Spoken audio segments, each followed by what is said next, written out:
Jusqu'à quand?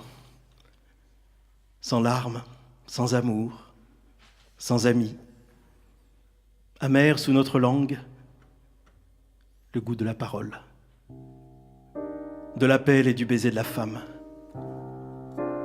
Nos cœurs se rétractent comme une poignée d'air dans la main. Jusqu'à quand? Rouillés, mornes, broyés par les questions. Anges? Mais nous ne sommes pas des anges, nous n'avons pas d'ailes, et le bleu n'est pas notre couleur. Renard? Où est le champ libre, la volupté de la traque et l'assurance du retour à la grotte de la nuit? Tyran? Nous n'avons tué que nous-mêmes, nos jours, et l'âme décrépite de nos enfants en proie au désespoir. Humains? Mais nous ne le sommes pas nous-mêmes. Tortues?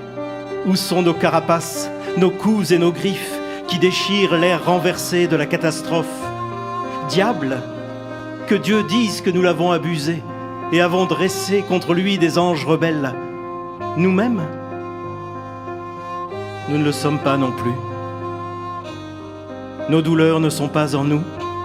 Nos cœurs nous sont étrangers. Dans chacune de nos parties, un cadavre sommeille, un corbeau croasse et se dresse un échafaud, satisfait de peu, docile, chiot dans les rues, colosse dans les rêves. Ô grand Dieu de la terre, mère dormant dans le livre, ô vieille chose périssable qui ne ressemble à rien, air qui relie les êtres, compatit à l'insecte, unifie le vivant, rends-nous possible, juste, compréhensible. Donne-nous un mur, un toit, un bleu qui nous confirme la réalité du ciel insurgé. Provoque quelque chose. Dévastation, folie, géhenne, séisme dans le lit, miracle dans le cercueil de l'enfant. Une chose, pas n'importe laquelle. Un moment de quiétude, par exemple.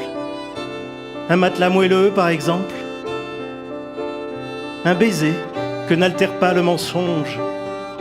Une chose simple, comme de se sentir vivant à ce moment du poème.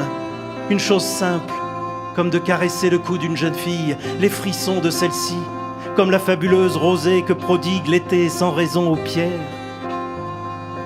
Une chose simple, pas n'importe laquelle, comme une histoire que s'invente l'enfant avant de dormir, l'ombre gracieuse du mouvement sous le chemisier ambigu de la femme. 20 000 couleurs que la rose tient d'une terre à la couleur unique. Et puis après, que prépare Dieu aux morts? Que prépare-t-il aux vivants? Que nous prépare-t-il? Nous les fidèles, créés à son image, héritiers des ruines des temples, des fausses pierreries, loyaux envers nos assassins, nous les doux, gentils, croulant d'innocence, de paresse et de fièvre, fiers de nos testicules gonflés d'air et des vulves de nos femmes que l'ennui démange, nous les nous, seigneurs des femmes esclaves, des mensonges, des justices barbouillées de crottins. Nous les morts, balançant entre le royaume étouffant de la douceur et les balles imminentes des juges. Jusqu'à quand?